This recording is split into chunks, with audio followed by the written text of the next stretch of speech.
যারা নিরীহ মানুষের উপরে অত্যাচার করেছেন এই 16টি বছর, তাদেরকে বলতে চাই তারা সাবধান হয়ে যান। তারা কোনো আর একটি নিরীহ মানুষের উপরে অত্যাচার করবেন না। যদি আর একটা নিরীহ মানুষের উপরে অত্যাচার করেন, তাদের হাত পাও ভেঙে গুড়িয়ে দেওয়া হবে। দেশবাসীকে জানাই আমার অন্তরস্থল থেকে আসসালামু আলাইকুম। আমি সংগ্রামী সাথী ও বন্ধুগণ, আপনাদের সবার বলতে চাই, এখানে কেউ মারামারি, হানাহানি, লুটপাট কেউ করবেন না। এই বদনাম আমাদের গাড়ি যাতে না আসে। আওয়ামী লীগের কিছু মহল এখনো এলাকায় বসবাস করতেছে, ঠিক আছে, তারা এই সমস্ত কর্মকাণ্ড ঘটিয়ে বিএনপির নাম দিতে পারে। তাই থেকে আপনারা সতর্ক থাকবেন। আমি বলতে চাই, আওয়ামী লীগের যারা কুচিত্র মহল আছেন, যারা ভবিষ্যতে নিরীহ মানুষের উপরে অত্যাচার করেছেন, ফিটিং দিয়েছেন, চাঁদাবাজি করেছেন, ঘর ডাকাতি করেছেন, তারা সাবধান হয়ে যান। এলাকায় কোনো ঠাঁই নাই।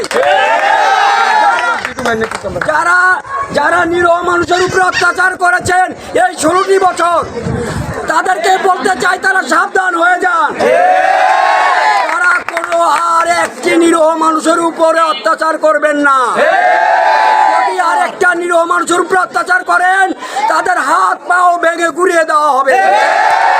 কোনো চাঁদাবাজি চলবে না, কোনো দোকানপাটে হামলা চলবে না। আওয়ামী লীগের যারা আছেন তারা সাবধান হয়ে যান।